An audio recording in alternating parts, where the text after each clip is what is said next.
what's up? It's Jeremy Picker from Amber Creative. This is Deanna with In the Zoning and Print Girl Mafia. This is Ray Weiss with Printing the Night of the Lion. You're listening to the Two Regular Guys podcast. Hosted by Terry Combs RG, Regular Guy, and Aaron Montgomery. The place to be for industry news. The best dad jokes on earth, along with relevant topics to apparel decorators. Fashion to the people.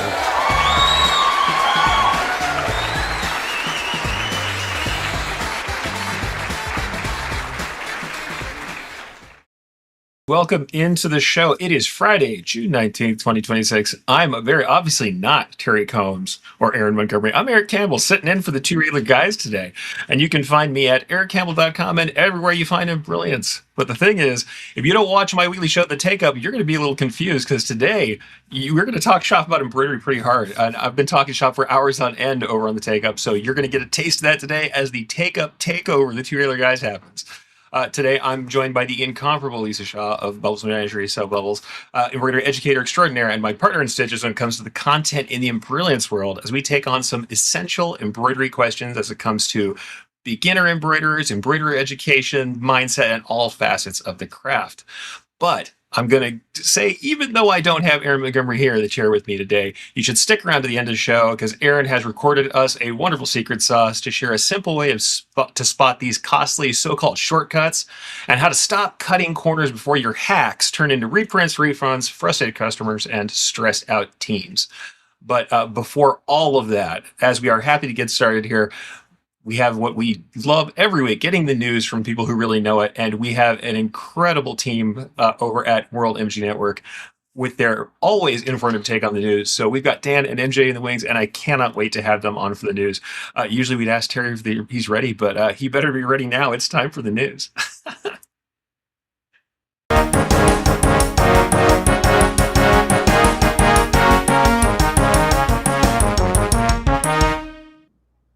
Hey everyone, MJ here, coming to you from a beautiful and always bustling Bogota, Colombia, where it is currently the middle of winter. And yes, this voice you're hearing has survived a serious bout of bronchitis. I am recovering, I am back, and I am not going anywhere. Great. Hey, and I'm Dan Barefoot, joining from sunny Los Angeles, California, where it's definitely not winter. Hey, MJ, I have to say you sound great considering what you've been through. And just so our listeners know, I'm on standby if she has a coughing spell. LA Dan is ready. It's been a busy stretch on my end, too, between FESPA Barcelona and other matters. But first, I know you had your hands full at the Createch show in Bogota. Despite everything, how was it? It was an excellent show. We focused on digital textile and sublimation, filmed some great content, and we'll be releasing that very soon. But let's talk FESPA then. What stood out? We could easily do a full hour on FESPA, but the highlights for us were new DTF products from Polyprint and Microtech, a new professional die subunit from Epson, and some really interesting developments from Roland, including a new helical UV printer. And MJ, I know you love that word helical. For our listeners, helical means the unit can print on non-standard circular surfaces, like the entire wine bottle from top to bottom, with the print head following the contour of the bottle. It's really cool technology. Roland also announced a new print and cut latex unit that largely flew under the radar, mainly because it hasn't been released yet, though I should say we already covered it in our newsletter, so it's not exactly a secret anymore. Wow, the first print and cut latex unit? Hey, here's a secret. Though it's not been released, Win just dropped the world's first video of the unit in action. And speaking of first, we have another one today, and this one genuinely surprised us. I like the sound of that, MJ. Go ahead, do the honors. Well, a little birdie, and no, not Hank the chicken, he's not the birdie, told us that our good friend and co host of Two Regular Guys, Terry Combs, did not stay retired for very long. Of course he didn't. He's too valuable to the industry. What's he up to? Terry is taking over the top sales role at DTF Superstore, and we couldn't be happier because that means we'll hopefully be working a lot more closely with him. And here's the other part of the story. DTF Superstore has just announced a strategic partnership with our friends at Supergam.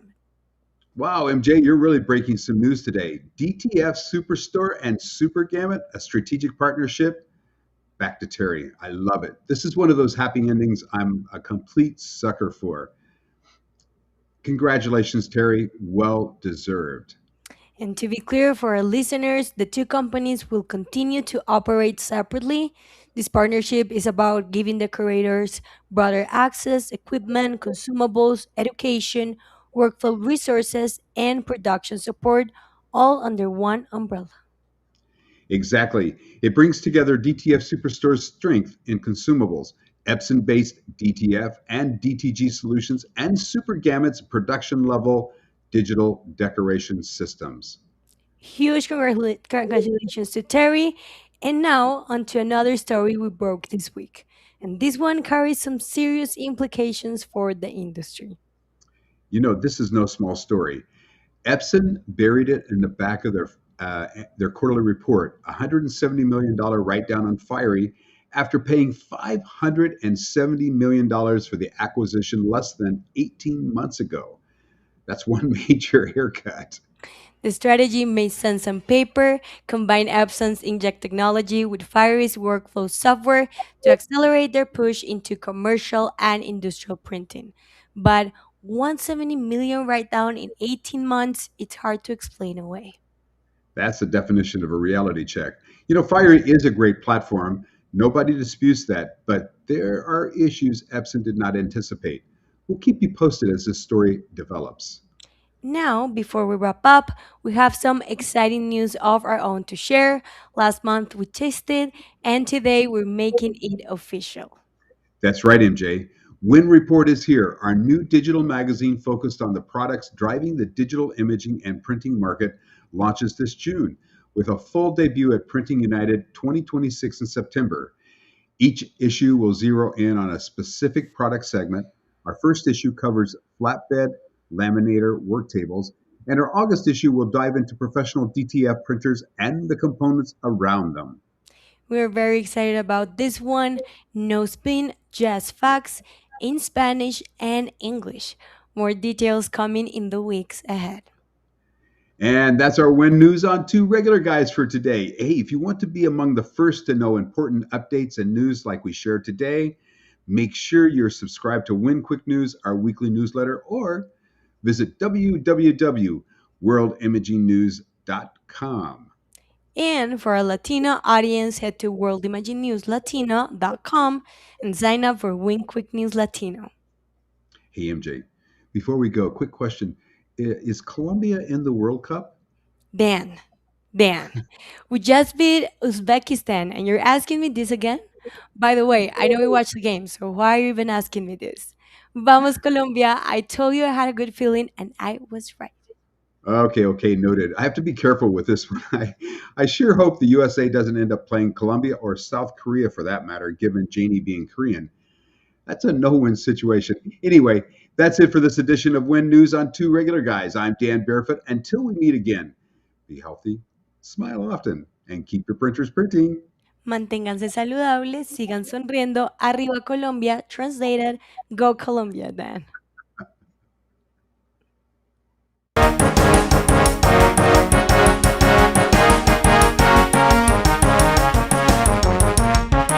Some news coming out of Win as usual. Win Report coming out. You guys got to watch that stuff, so make sure you're checking them out. Again, if you did not get those addresses, go to worldimagingnews.com or World Imaging News Latino for the Spanish content. So go check that guys out. Awesome stuff coming out of there. Some crazy news about that write down, but also just happy to see celebrating our good friend Terry and his move over to DTF Superstore. Glad to see him not exactly resting on his laurels. He's got a little bit of experience to share, and I'm pretty happy that he's decided to keep that up with us.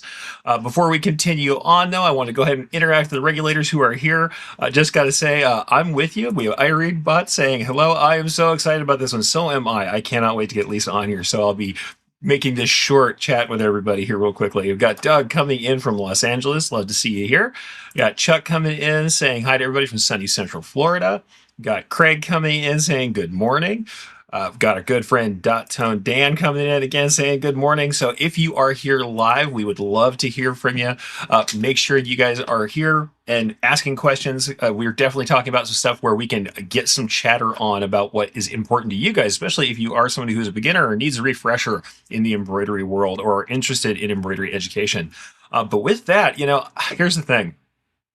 I know the boys are really counting on me, and I've got to try and do something about this dad joke, right? So, without further ado, let's give this a try.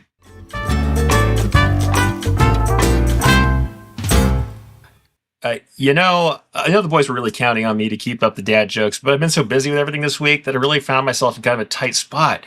I've been digitizing it out all hours, I'm sewing samples, and now my stash of patch twill is completely gone. In short, guys, I'd love to deliver today, but frankly, I've run out of material. Twill, fabric, material. You guys get it. All right. I made my attempt at the dad joke. It hurt. I can't shake my own head at me. I mean, the face palming doesn't do nearly so much as it does as I get to, bother the guys about it. But let's do a little housekeeping before we go ahead and bring on the guest of honor today. Before I continue to hang on to that joke by a thread, but I'm bump ching. Thanks to everyone for checking out the Two Regular Guys podcast. We still need your voices. We would love to have you guys participate in the show intros. So go to osg.link/intro and read a few sentences to be part of every show. You can be part of that new intro. We just need a few more, and we would love to have you on there. Don't be shy. It's a really easy thing to do. Go over and check that out. Be part of the intro and don't get left out. We are also looking for new guests, as always. If you want to join us or you know somebody who would like to join us or somebody you'd like to have on, have them go to calendly.com/2 regular guys, and you can have them book a future episode or email us at info@2regularguys.com with your show ideas.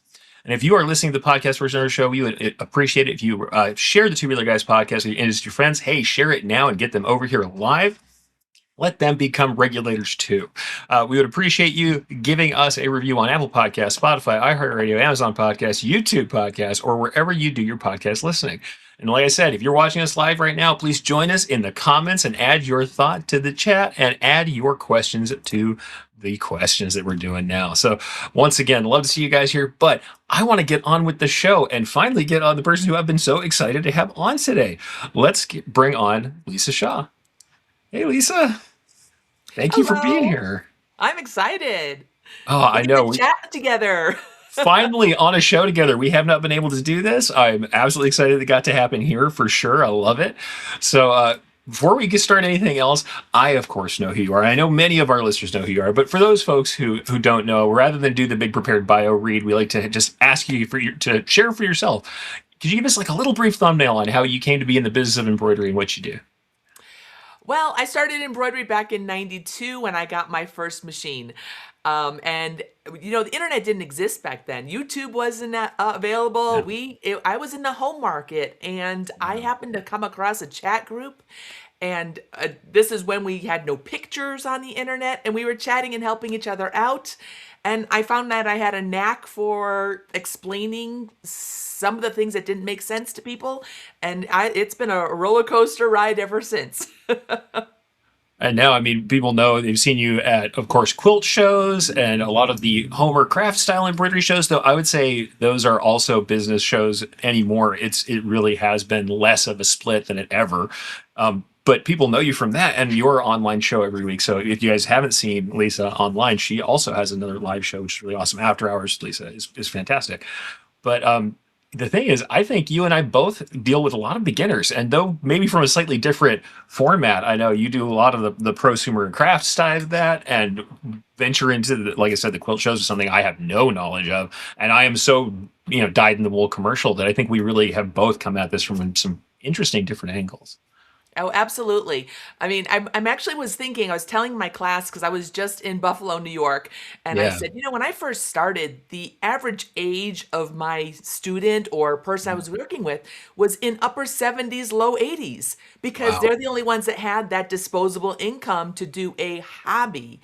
And these days, I'm seeing more of 30s, 40s. I have a group of women in their late 20s that I've been working with since they got involved with their grandmothers back in the 90s. So it's interesting to see how our everything's kind of changed from, where it started to where it is now. Oh, certainly. I would also say more and more I see people who are using all manners of equipment and who are in all manners of shops and third bedrooms and big shops all coming together at both of the kinds of shows. At the regional shows, at the craft style shows, at the big shows with the big commercial equipment. I'm seeing all of the above, and it seems like that division is so much less, and so many more people in the home market have full tilt commercial single heads, even if they don't have any desire to be in a full production kind of mode. Absolutely. Most of my women that I see getting into with the commercial machines, they're doing it to be faster, more efficient, less work. So, Yeah. It seems like a pretty current topic. Now, here's the thing. I know what we really want to talk about today. I mean, we're both very big on education, and I know that's something that Two Other Guys is huge about too. We're always kind of huge on promoting education and getting good education. The thing is, I know you and I both have been dealing with a lot of beginners, and I find even in the commercial space where people have kind of established shops, I'm getting a lot of like inherited shops with really young people who are operating them, or departments where someone has retired and now brand new people are running this embroidery department that's already in full tilt production. So even in that space, I'm seeing lots and lots of beginners recently. And I know you deal with lots of beginners. What do you think for you? What's been the thing that they come to you hoping to learn first? What's that first thing that drives them to come get educated? well, I had to laugh because when we were talking about this question, when I ask my students, what do you want to learn first? The answer is everything. And I'm like, that's not helpful. I wish the question should be, what do I wish you were asking me to help you out with? But they're diving in head first, and they're no fear, and they just want to get whatever information they can on all topics all at once. Oh, really? Yeah. I think the thing that always has surprised me is some people seem to be very comfortable with coming to what I call the project level classes, where it's like, learn how to do this specific type of embroidery, but they don't feel as comfortable with, here's like a skill set that you need, but they do want to come to like, make this kind of hat. They want to do that kind of stuff. And I feel like when they come to me, a lot of the times it's like, I have a thing I want to make. Teach me how to make the thing, not teach me these skills underlying that will let me make anything. So I think I feel the same way you do about it, where I'm like, here's what you should actually be asking me if you really knew what was up.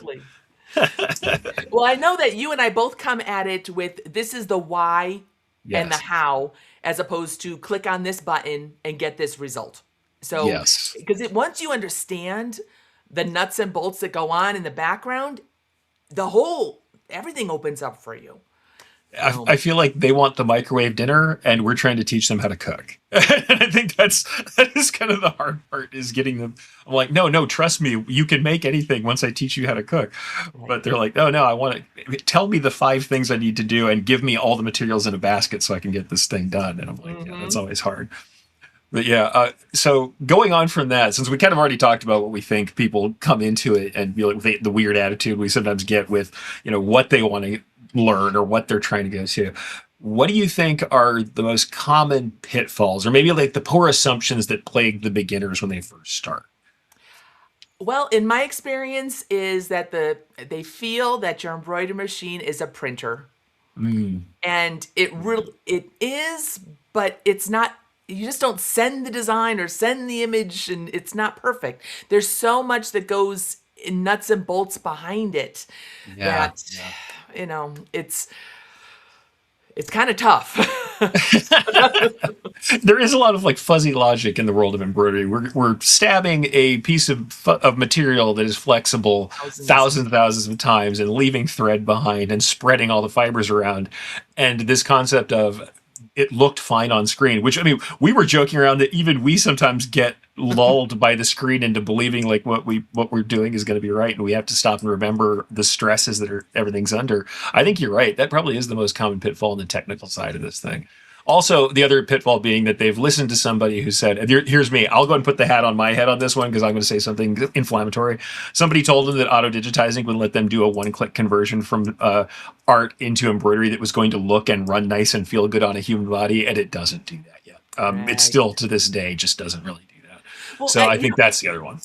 one thing that we have, I mean, when you and I started this years Yes. ago, Yeah. we did not have 3D rendering in our software. We Yeah. saw lines of stitches. We saw through them. We saw the underlay.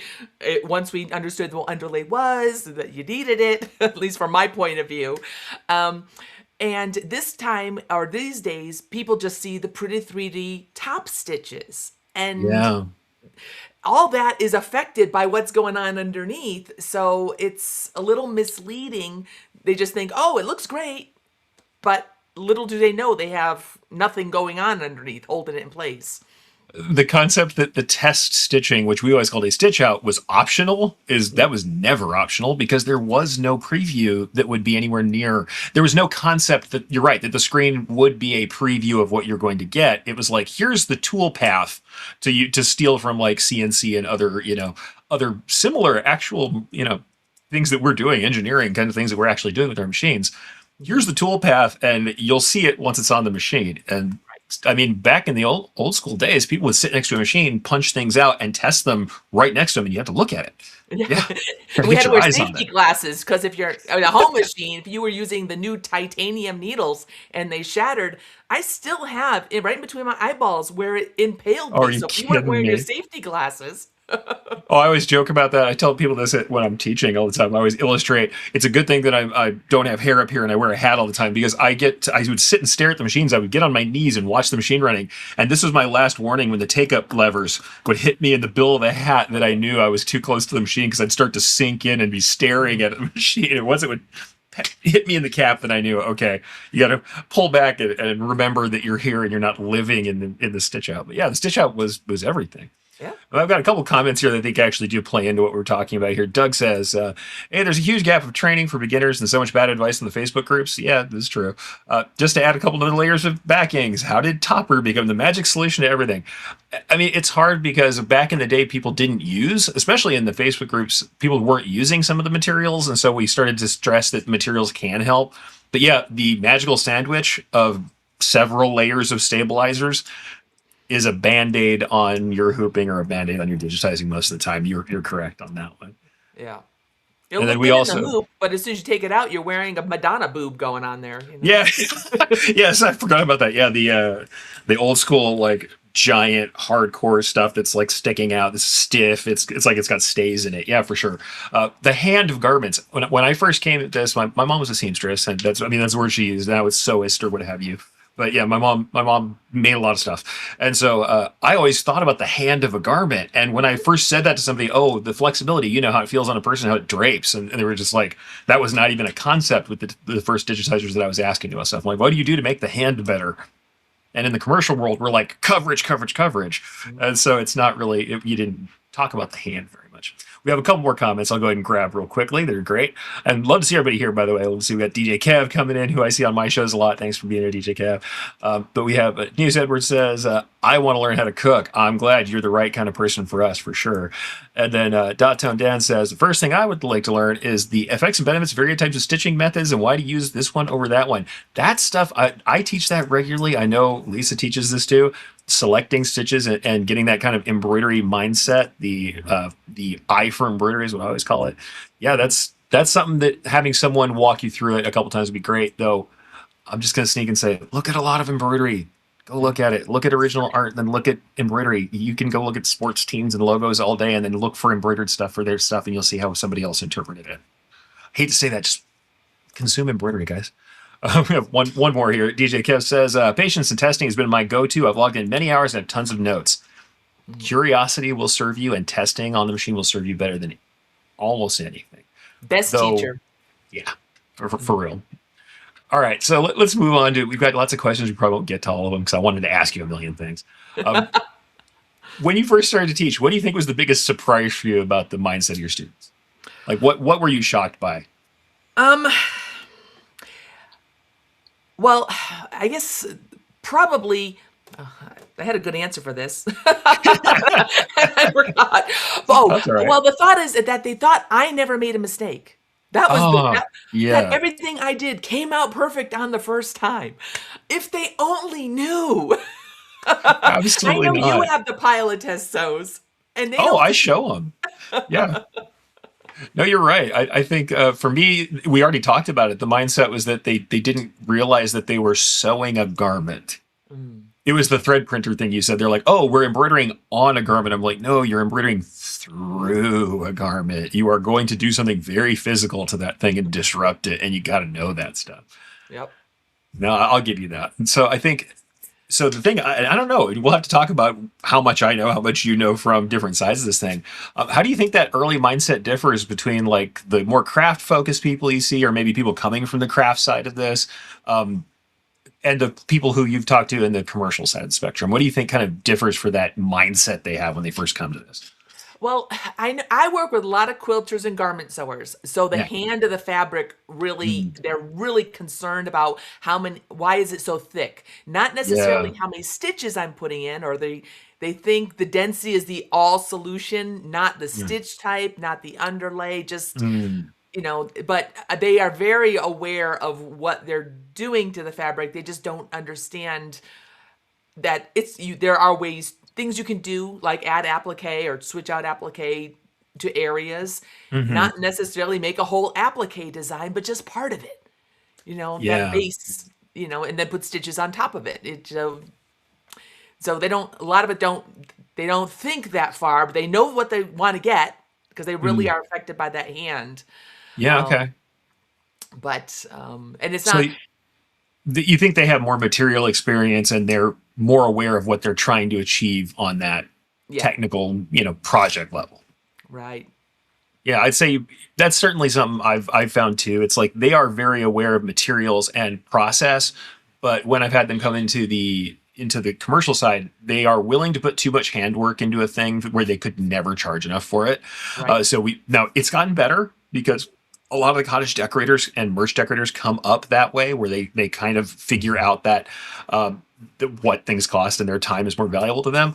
Whereas the other thing I sometimes have is commercial people on the other side of the spectrum where they're just like, hey, I want to get it done. Just tell me how to get it done.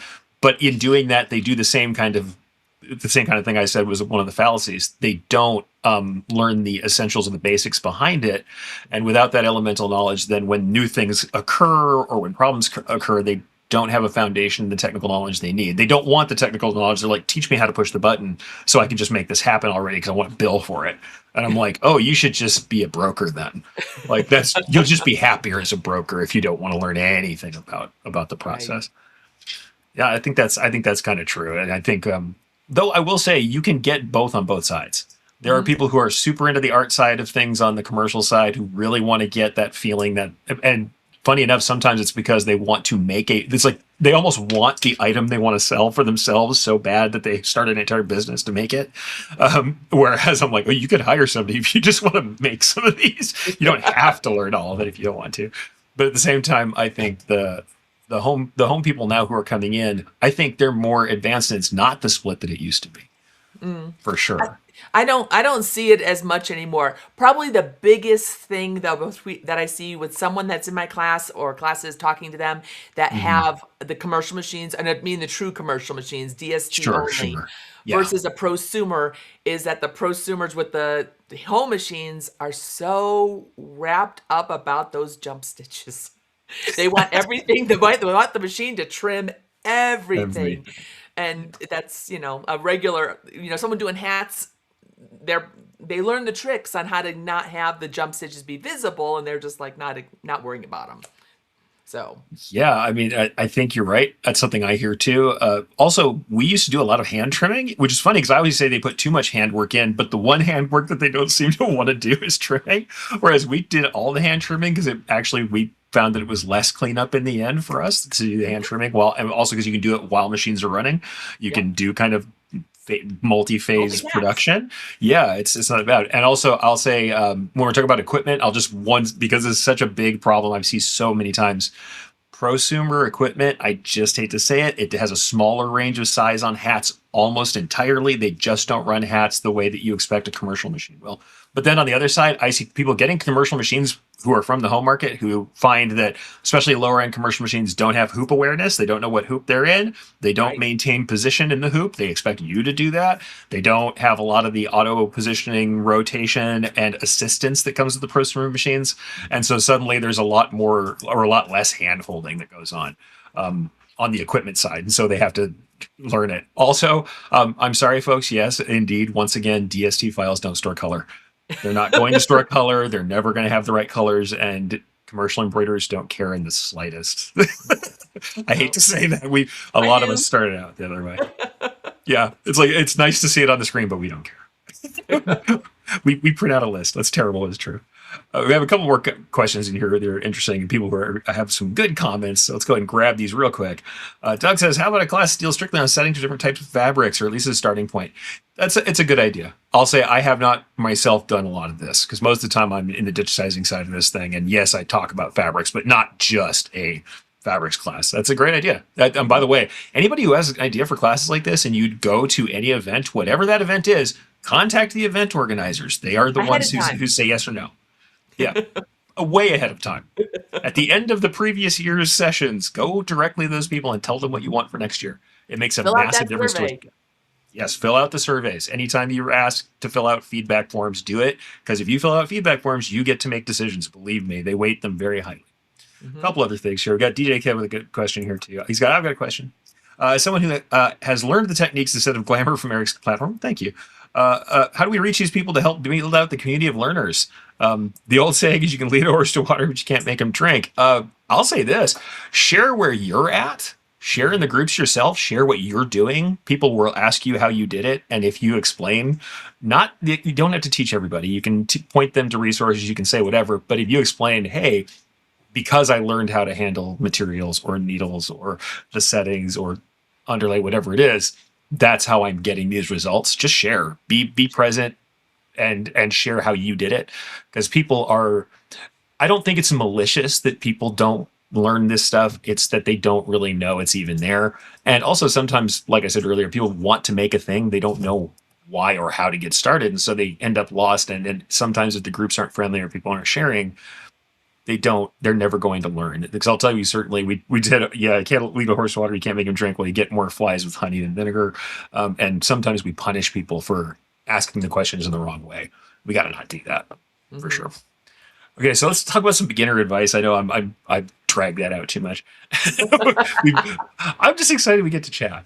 But so if you had somebody on the day one of their first embroidery machine, they're starting out, whatever realm they're in, what do you think they should do day one just to get themselves on their feet? Read. I had to find the one. Read the manual. I know it sounds horrible, but I get, okay, so my career in embroidery started in the home market, and I worked with all the brands of different machines. I would have machines sent to me to work on projects, to get things done. And you just don't learn this stuff. Every machine is different. Every brand is different. So this is what every single manual I get looks like this. And I mark this, read it, and there's sticky tabs because there's certain things you are not going to remember, like maintenance. This one's up here. How do I oil it? When's my maintenance schedule? And I know the commercial machines are a little different, but the home machines, some say you oil them, some say you don't. So you just can't open Facebook up and randomly post to a beginner group that's going to be spamming you with digitizers. I'll digitize it for you. No, I asked how to oil my machine. So read the manual and put tabs on things that you have to think about what your projects are going to be. So onboard editing, threading, troubleshooting. And I mark this all, and I keep this kind of near that machine so that I can find it and I don't have to struggle. That's the biggest thing. Day one, you need to read your manual. And the funny story is my first manual was for a brother machine, and I would guarantee it was maybe 27 pages long. I swear it was written in Japanese, translated into Greek, and then into English because verbs were optional. So they've gotten a lot better since then. Yeah. So it's a great resource because you're going I to love have those that. questions. Yeah, I will go ahead and say something once again that might sound inflammatory, but I'll make it as nice as I can. I come from the back in the day of old school computer guys, and we always heard RTFM. I'm going to say the nicest way of that is read the friendly manual, but let me tell you, the F did not stand for friendly when they used to say that. We need to not take that hacker attitude of being angry at people who don't. At the same time, this is also with your software. Do you guys know how much time people spend writing documentation? It's a lot. Ask our good friend Brian at Embrilliance. He's spent many hours writing thousands of words of documentation, and it's included in your software, easily accessed. And that's for every software too. I mean, we have some pretty astounding extra content in ours, but I would say in general, the manual's there to help you. Start there. Yeah. The It number of also people gives you who start. terminology. Oh yeah, yeah. And if you start either in AI or search or on Facebook, you're going to get a lot of noise. The manual is all signal. It might not be perfectly tuned to you, and you can go follow up with people who can help you. Community is great, but Lisa's dead on the money with this one. Like, you get a new piece of equipment, new software, new anything, hit the manual up. It's written specifically for the tool that you're holding, or that's sitting next to you. So awesome. Okay, moving on from that, every embroiderer, as they first start, what would you say are the first 2-3 skills that they need to develop in order to be successful? Well, I'm again focusing at the machine part because Yeah, as a for sure. beginner, that's where you need to be. Yeah. You have hardware that you have to learn, and you need to learn how to thread your machine, how to hoop or float, because one is not all.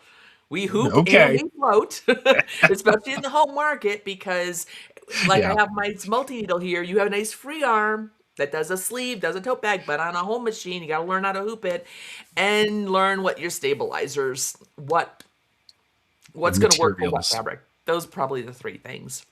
Okay, so really get into materials, learn how to run your equipment. Yeah. I will give you that, and I'll say this: everybody wants to learn how to create their own thing first. There is no shame, and honestly, it's the right way to go to find a very nicely made design that you know runs well, and run that first to learn the rest of it. Right. Don't start on your brand new project where it's like, I'm going to learn to digitize and embroider and run my new machine and to do difficult materials today. All today. Run a stock design that runs well in standard embroidered materials on a standard garment that's easy to run, and do that first many times before you ever start making your own stuff. You'll be happier that you did. So yeah, I would agree with that. Hooping for sure. That's a big deal. Hooping and the use of stabilizer materials is massive.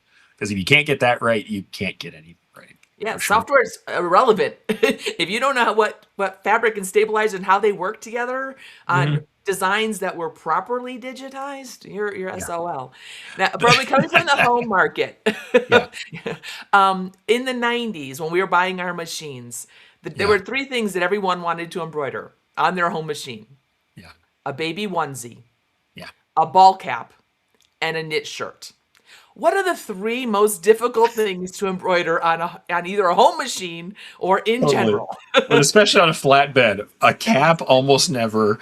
Worst experience ever. I've done it. I mean, you can smash them flat and glue them and everything. And I've seen beautiful caps made that way, where someone has just, against the will of the gods, has managed to make a lovely hat on a flatbed machine. I've seen it, but it's not easy to do. And then especially stretchy materials and anything with texture, it's always hard. But I'll say, yeah, also learning just about materials, knowing how materials work, how they stretch, and what textures do to embroidery is so much more important than people think.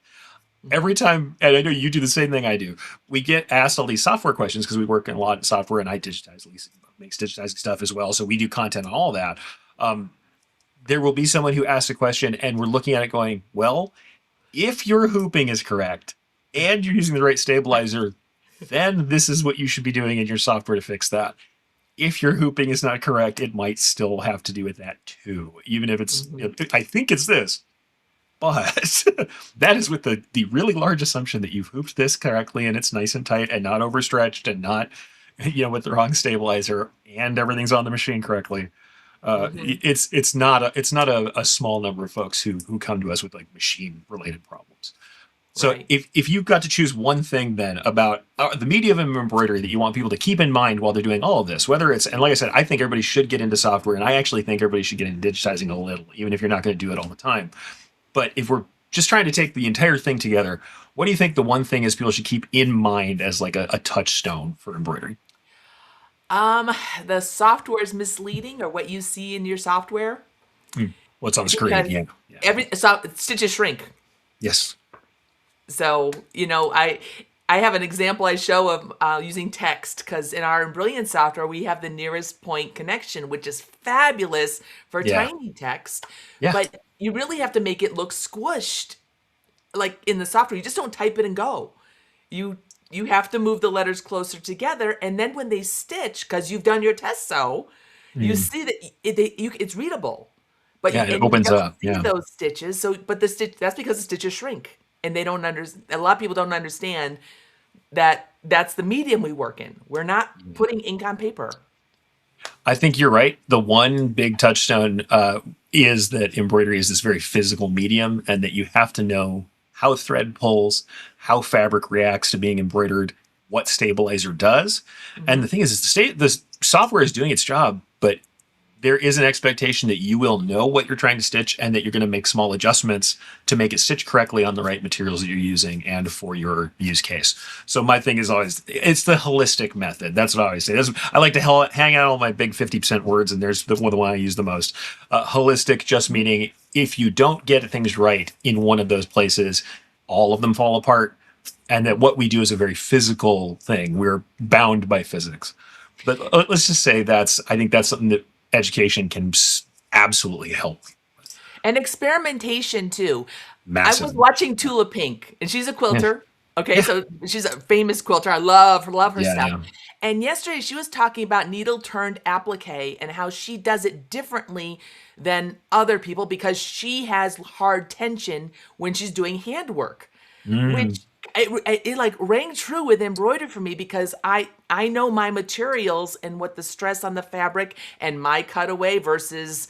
You just can't tell someone to use cutaway. You have to tell them what weight to use. And to Yeah. see how she attacked it using paper templates and things to get hers Sure. to work perfectly, that's what we have to do with our experimentation with our embroidery to get the results we want.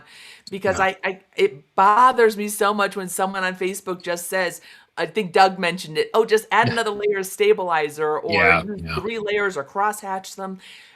They know that because they did experimenting, and so we need to do that too. And Oh, that's absolutely. okay. Yeah. Oh, yeah. Experimenting is expected, normal, and a part of the process for sure. Absolutely.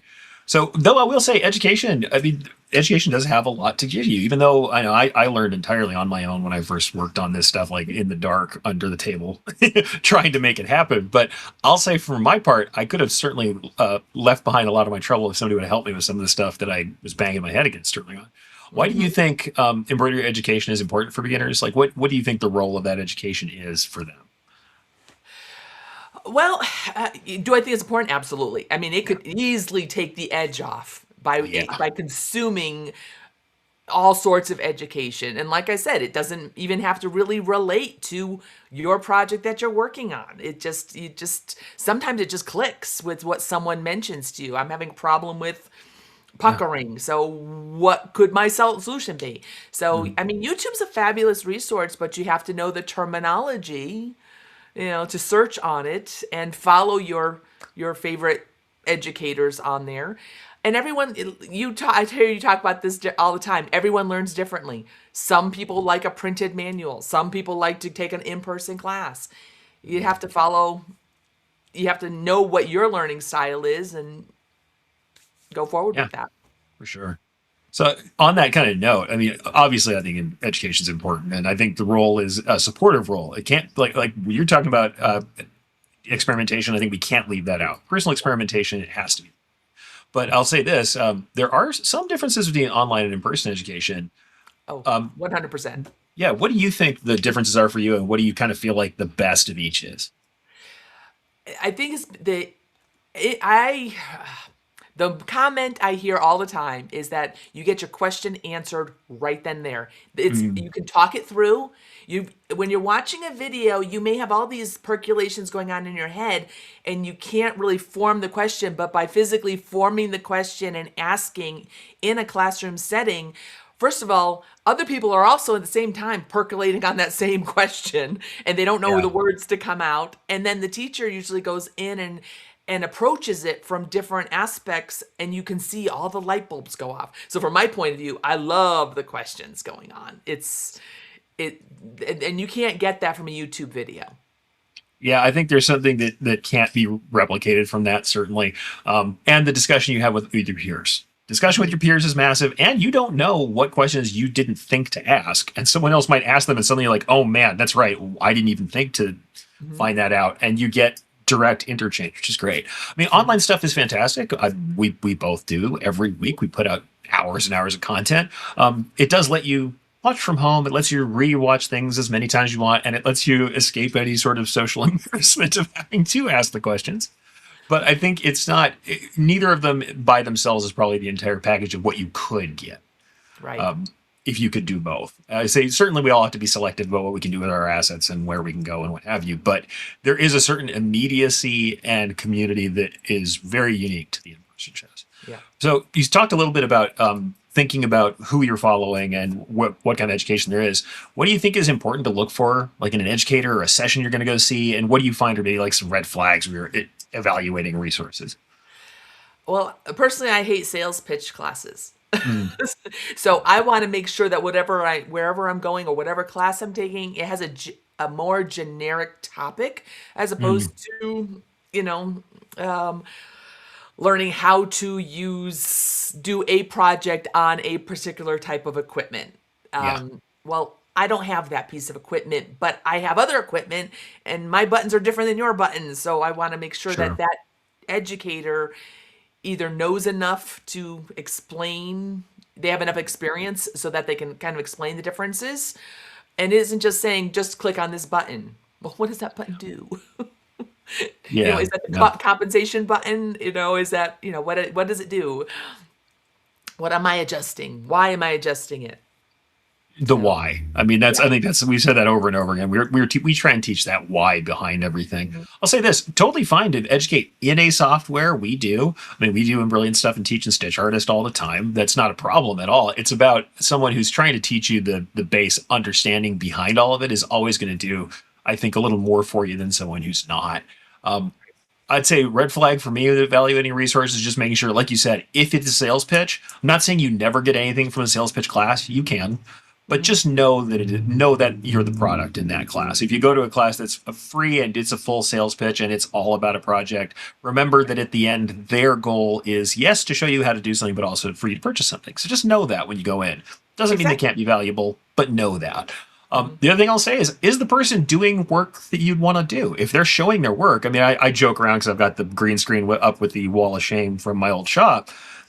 Is the work that I do as an educator or whatever educator you're working on, is the stuff that they're doing something you want to do? Right. Are they showing you things that are interesting to you at all? Because sometimes if they really aren't, if they're not in your wheelhouse at all, you'd probably be better served with someone who is. Because I know, here's the thing. Can I make lace? I have. It's not my top thing. I'd like to do better at it. But if somebody came to me and said, I'm trying to recreate historical lace, which, by the way, I have had this question in my class. Here's this 15th century lace I'm trying to recreate. And I'm like, wow. I know a lot about the good thing is I know enough about the why and the understanding behind embroidery to help you some, but I'm not going to be able to walk you through every step of that. If there's someone out there who's doing historical costuming, that is an educator you should be following because they're doing the kind of work you want to do. 100%. And I also like instructors that collaborate. And our experience is I don't have a shop. I've never worked in a commercial embroidery. So when I got questions on doing team names and name drops I don't even know how to set that up. So who do I go to? I go to my friend Erich and get the understanding so that I can explain it to my customer. And you have to be able to be willing to, that's who I like to follow, are teachers that collaborate with each other. I think. And who are honest about their experience. That's the other thing too. Because that's the thing, both of us will stop and say, hey, yeah, I didn't done that. Like the first time somebody ever asked me about a cubby, which is the little embroiderable teddy bears and stuff. I had no idea. I had to reach, man. I had to reach. I'm like, I can tell you about how to hoop a tight pocket. I can't tell you exactly what a cubby is for. Or the first time I had to talk about embroidering on minky fabric that is like soft fabric with little like dots in it that are textured. I can talk about textured fabric and that's great, but I stopped and went, you know what? I've got some people I can ask. I've got people who've been around this who've done more work than that, or in the hoop stuff. You've done more in the hoop than I've ever touched. So in the hoop projects, like making things in the hoop, mug rugs. I had never. You had to teach me the term mug rug before. I didn't know that at all. So I think it's good to have somebody who's honest with you about their experience too. Exactly. So I know we're going to miss some of our questions. We're getting closer and closer to the end of the show. I want to consolidate. We talked about a little bit about like what the top payoffs are about being in events and community and all that. But I would like to ask this one because I think this is very pertinent, especially because you teach in-person events. You haven't seen Lisa's events where she does these kind of like retreat style events where you really going deep on something for a couple days. Yeah, boot camp, really. How do you think embroiderers should prepare for in-person events in education? How should they get ready to do one of these things? Well, usually the instructor sends like information that you should read, videos you should watch, write your questions down ahead of time. Even when I go to a trade show, like when I went to the Impressions Expo in January, I knew I had no idea about certain things, so I made my list. Okay, I want to see what a chenille machine looks like because I'd never seen one. Well, I didn't see a lot of them. So maybe is it different? What's it with the threads like? Things like that. So I make a checklist before I even go. And you can't make a checklist unless you start doing something. A teacher's worst nightmare is to meet a student that says, I got this software a year and a half ago. I installed it last week, and you're going to teach me everything I need to know. It's like I've never touched it. Yeah, I've had that one too. It's like I've got a machine. I've been afraid to turn it on until today. And I'm like, oh, here. It's like I can teach you a lot of stuff that's going to make you better off. But if you had turned it on and run a couple things, we could have gotten further. Like this is exactly. You're right there, but I think the top thing that you said for me, which is exactly what I agree with, is write down your questions. It sounds goofy to say like, oh, I'm going to write down my little list in my notepad. Like Terry is always talking about his yellow legal notepad. His junior yellow legal notepad specifically. Have a notepad and write it out. If it's physical and that's good for you, that's awesome. If it's Google Keep, if it's whatever, if it's Evernote, make notes and be ready to ask things and know if you're going to a trade show especially, know the sessions you're going to go to, know which booths you're going to go to on the floor, have a plan. Know what once you walk in that door, you forget everything. It can be overwhelming, especially at the bigger shows. It really can be overwhelming if you've never done that. There's more there than you can take in. In the time that you're going to have to be there, you will not cover everything. Have your first, second, and third tier and be sure that you ask the questions from that first tier of stuff you must know. Exactly. But yeah, I'd prepare that way. And also just, be ready for the thing that's there. The number of people who just say, I bought any class that said embroidery and I'm here. I'm going to ask you about something that's not about the topic. I always entertain the questions. I always hang out afterwards and answer questions. But if you interrupt a class about a different topic, your neighbors will not like you. I might be fine answering those questions. Yeah, I might be asking the questions just fine, but your peers will not love that you've interrupted the course and derailed it for a question that's unrelated. Know where you're headed. Read the description of your classes and make sure it's at the level that you need to be. Don't feel bad to go into a higher level class and sit in the back and just take notes. That's fine, but be ready to don't derail it to ask a question that's not related. Ask after the fact. Most instructors will sit with you after the fact and talk about stuff too. But be prepared. Be prepared to be there and know your questions. I think that's a big one. I mean, education's an investment on all parts. Yeah, so for sure. Just, So as we're kind of wrapping this up, I'm just going to shorten this up and say, what's something that's like exciting you right now about embroidery? Since everybody asks like, how do you get inspired? Is there something that's exciting you right now about embroidery? Something you're most kind of into, or a development that's coming around? Well, I don't know why it is, but I'm getting hooked on this multimedia bit with adding embroidery, but adding the rhinestones around it, or adding the holographic vinyl, which is more attractive to me because rhinestones. I'm thinking I know there's other like things single that requires hot more fix, equipment. I have a cutting machine. Holographic vinyl sounds cool. So that multimedia is really getting kind of exciting to me. Yeah, I have to say, I'm thinking more about it. I think being around, if you guys don't know, Joe Kramer, who I've also had on my show and has been on the Cheerleader Guy show as well, has gotten me where I'm thinking more about applique again. I'm getting to where, oh man, I'm probably gonna do some applique and some sewing threads, some distress stuff here shortly. I can't leave it off forever. Plus, we do at the Brilliance world, we have a lot of cool tools for applique that I didn't have back in my original kind of software world, or at least they were a little different than what I have now. And I'm excited to play with that, especially kind of some of the print stuff that we can do as well. It just seems with all of that coming out, with the rise of DTF, that I'm with you. Multimedia is very exciting right now, for sure. And I'm excited about that. The other thing I get excited about, honestly, is not a new trend. The problem I have is sometimes I get into like vintage embroidery. And one of the things I've done also for Embrilliance, if you guys haven't seen, I've recreated some vintage fonts that come out of the world of like Meistergram. So back in the day of old school embroidery, you may have seen embroidery where it looks like all the stitches are horizontal, and they're very old machine embroideries. It's from a zigzag machine called a Meistergram machine. And I've gotten to recreate some fonts and assets for that in modern versions for our software. So I'm excited right now about vintage stuff. I've been really, my head has been down in the world of vintage embroidery for a while right Well, I now. love that embroidery is so cyclical like that. I mean, Oh yeah. thank goodness some of the really bad stuff hasn't come back. Well, this is true. Well, most of the time. I haven't seen it. I'm still waiting for it to come back. I'm so glad we don't have the old school monofilament glow-in-the-dark threads. There were some threads back in the day that would make you want to cry when you saw them come through when somebody asked for them. So much more of the material is better now. And honestly, like we talked about, DTF transfers are so ubiquitous. Sublimation has come and gone many times and is still doing good now. Once again, you can buy sublimation equipment at a Walmart, which is ridiculous to somebody who's been around long enough to know when it was a highly technical thing. I think everybody has a chance to do some really incredible stuff going on. But yeah, I've got a question from Joanne, and I'll just say I don't see this yet, and I haven't seen it. She says, I love print and stitch, but I wish there were more images with coordinating and embroidery designs. I have not really seen a lot of that. I know it exists out there, but if someone else knows resources, please get into the comments because I don't know them myself. I'm seeing a lot of people going to digital production now, and really it's just this chain of AI to digital print directly onto the machine and out the door, and I kind of don't love that. That to me is a little soulless. I don't love the entire elimination of the artist from the process. No, but Joanne Go just figure. aged me as I found my embroidery scapes. She may remember them. They Oh were yeah. pre-printed, and you put the embroidery on the painting. Oh, that's awesome. Wow. I mean, that we can do that now ourselves. That might be something fun to think about. I know, Hook up like with what an project artist. what should we get involved with print and stitch? Okay, that's the problem is we'll just start making stuff. Leave us alone. All right, so I guess we're kind of at the end of our time now. I have to kind of shut us down. So if you had one final piece of advice for new embroiderers just to get them started, what would you just say? What's the thing to pin them down and get them kind of on the right track? Probably no fear. You really can't break anything. It's the computers are stable these days. The machines are stable. Just go for it.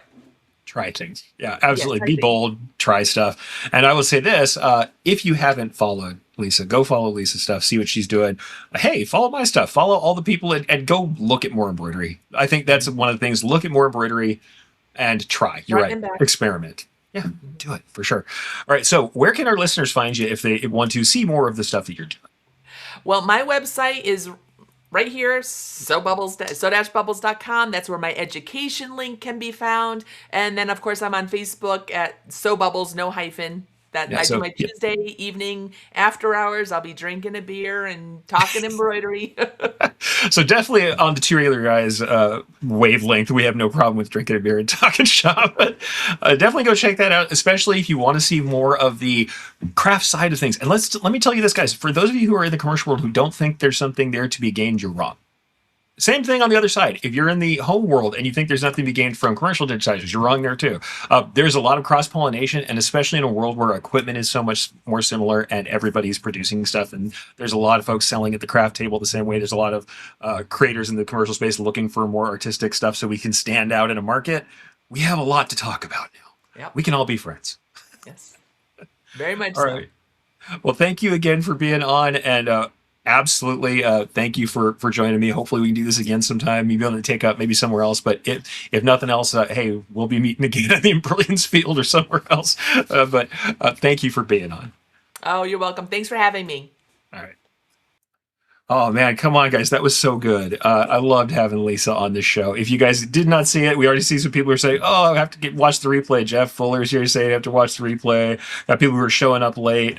And I also want to say this is so awesome. Comment from DJ Kev, really on the beat for all the stuff Lisa and I were talking about. Education plus love for what you do equals growth. That is a fantastic little equation right there, folks. Growth, improvement, and happiness every time you spend with your software and machine. Absolutely. Got a couple more comments here that are great. And I think this is true. Doug says this too. People waste money on Etsy files or fonts and sayings when they don't have digitizing software. They could have easily used the software to create the file. I know in the embroiderers world, I'm constantly telling people having lettering and compositing software, especially having that basic essential stuff, is absolutely clear. It's why we called it that on our end.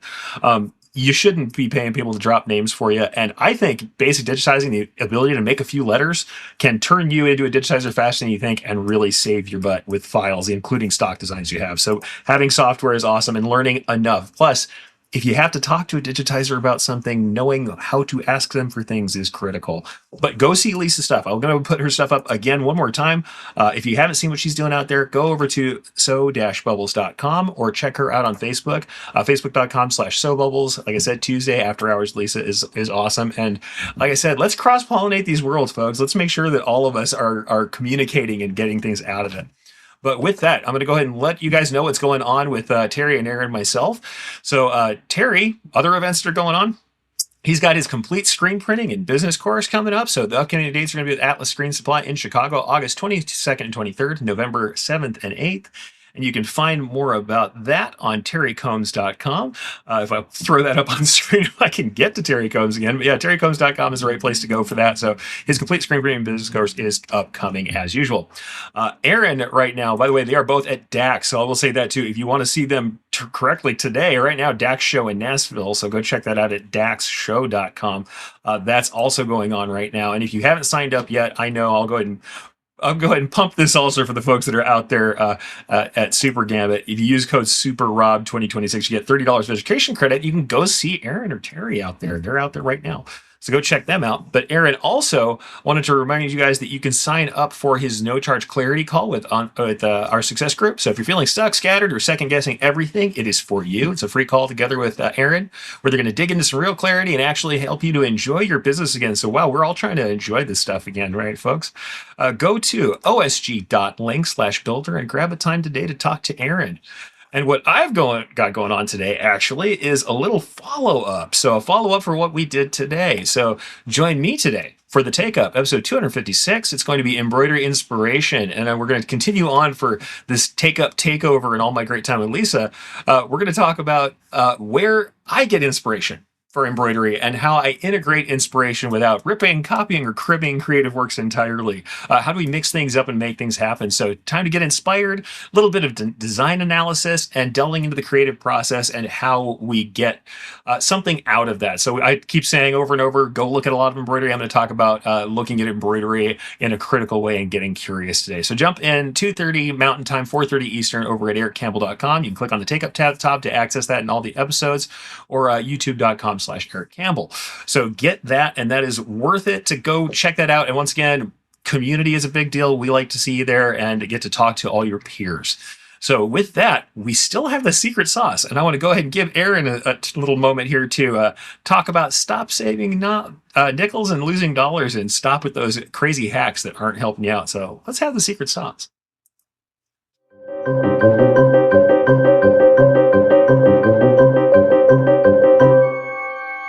Have you ever saved 50 cents on a shirt and then spent 2 hours fixing the problem it caused? Or maybe you skipped the test print because you're behind, only to find out the whole run was off. That little shortcut can feel smart in the moment. You're busy, your customers wanted it yesterday, the team is tired, you're trying to keep costs down. But here's the real question you need to ask. Are you saving nickels while losing dollars? Hey regulators, Aaron Montgomery here with today's secret sauce. I want to talk about why cutting corners to save nickels might be costing you many more dollars. In a print shop, it's easy to think the cheapest path is the best path. Cheaper blanks, faster setup, skip the checklist, rush the proof, that good enough print, let it go out the door. But in the chaos of the day-to-day, as we let those things go, Those small choices add up. Here's an example that some of you might recognize. You order the cheaper shirt because of that savings of 50 cents. Great, perfect, awesome, congratulations.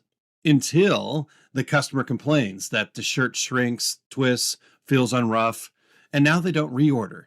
Or maybe worse yet, they don't complain and they just go somewhere else. Or maybe you skip the test print because the design looked fine on screen. Then you print 48 hoodies and realize the placement is too low. Now you're replacing garments and working late.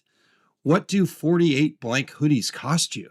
Or how about this one? You rush the order approval, the artwork approval, because they already said that they liked it. Then they come back and say the name is spelled wrong.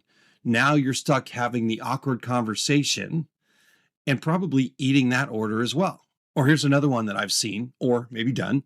You lower your prices to win the order, but then you rush the job to protect your margins. You want to get it done as fast as possible to get that money back from lowering the price. Your quality drops, your team gets frustrated, and the customer still expects full service. This is not saving money. That is borrowing trouble. So how do we stop this?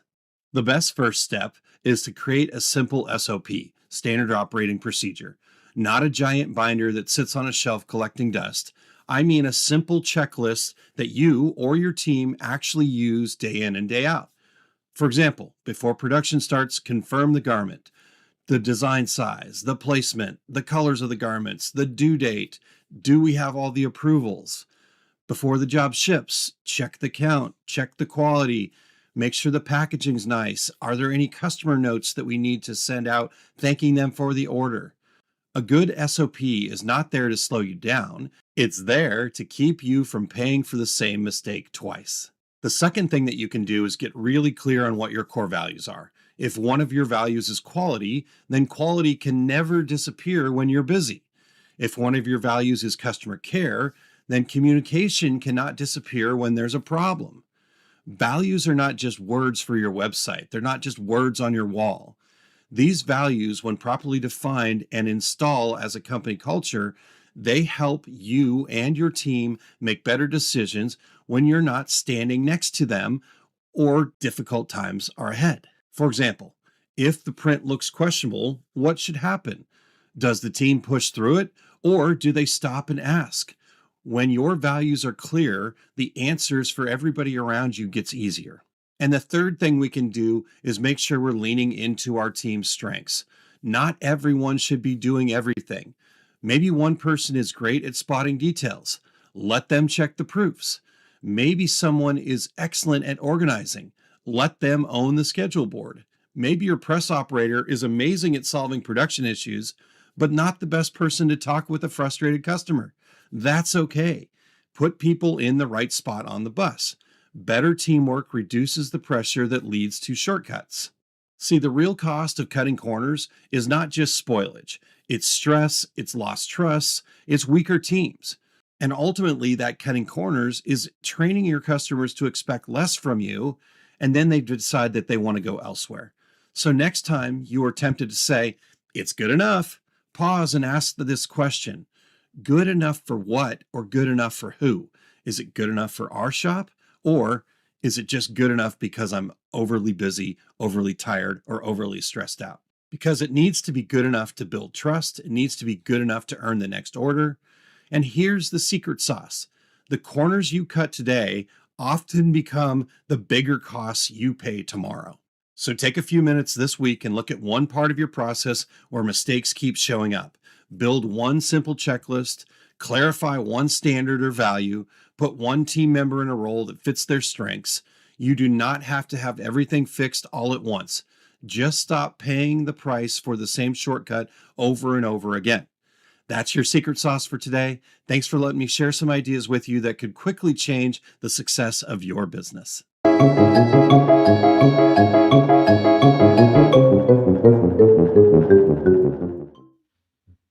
All right, folks, we've come to the close of another show today. Usually this is where Terry thanks me for pushing buttons, but I'm not thanking myself for pushing buttons. I already do that stuff. The thing I'm going to do is stop and once again thank Lisa Shaw for coming on and sharing of her incredible experience and her love for the industry to help all of us learn more about what we should do as beginners. Next week, we have Michael Thero coming on with Pythias Technologies to join Aaron and Terry to talk about Fulfillment Cloud and Commerce Cloud. So interesting stuff. Once again, business management software is always useful, and if you're in that world, you really should think about having centralized software and managing this stuff. So once again, good show coming on. Come check that out next week. And until then, I'm Erich Campbell, standing in for Terry Combs and Aaron Montgomery, and that was the Two Reeler Guys. Here we go. We're out. Awesome. Thank you for tuning in to this week's episode of Two Regular Guys. We're here because of listeners like you, and we're so grateful to have you on this journey with us. For more valuable insight, be sure to visit our website, 2regularguys.com, and join the conversation on our Facebook page.